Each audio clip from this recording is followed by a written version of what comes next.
ভারত পাকিস্তানের মধ্যে যুদ্ধ শুরু হয়ে গেছে।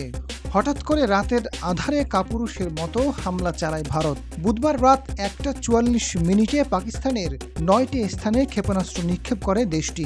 ভারতীয় সশস্ত্র বাহিনী 25 মিনিট ধরে 24টি মিসাইল ছুড়ে জবাবে পাকিস্তানও পাল্টা আক্রমণ করে। এতে যুদ্ধ বেঁধে যায় দুই দেশের মধ্যে। থেমে থেমে এখনও গুলি বিনিময় চলছে দুই দেশের সীমান্তে। কাশ্মীরে হামলার ইস্যুকে কেন্দ্র করে সপ্তাহখানেক আগেই যুদ্ধের ঘোষণা দেন মোদি। এরপর থেকেই দুই দেশের মধ্যে চরম উত্তেজনা দেখা দেয়। তবে বড় কোনো হামলার ঘটনা ঘটেনি। কিন্তু বুধবার গভীর রাতকে বেছে নিল ভারত।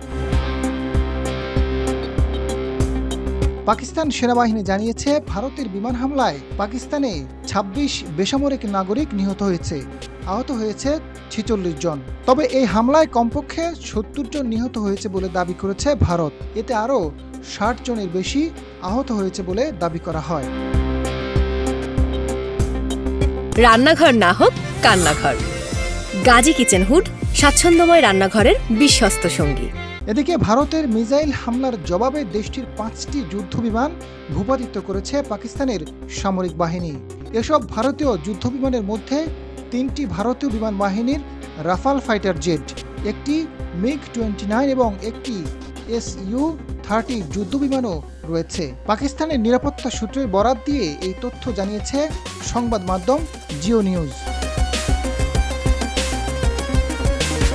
সংবাদ মাধ্যমটি বলছে, পাকিস্তানের সামরিক বাহিনীর মিডিয়া উইং আন্তঃবাহিনী জনসংযোগ পরিদপ্তরের মহাপরিচালক লেফটেন্যান্ট জেনারেল আহমেদ শরীফ চৌধুরী এ তথ্য নিশ্চিত করেছেন।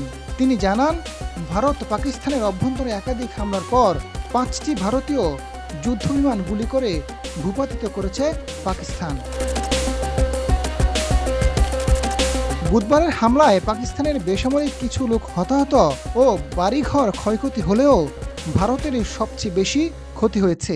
পাকিস্তানের হাতে ভারতীয় 3টি রাফাল, একটি Su-30, একটি MiG-29 যুদ্ধবিমান ভূপাতিত হয়েছে, যার এক একটি রাফালের মূল্য $288 মিলিয়ন, 3টির মূল্য $864 মিলিয়ন, অর্থাৎ 7,500 কোটি টাকার ক্ষতি হল ভারতের। গত মাসে ফ্রান্স থেকে 5ম প্রজন্মের 26টি রাফাল 63,000 কোটি টাকায় কেনার চুক্তির পর চলতি মাসে অর্থ পরিশোধ করেছিল দেশটি।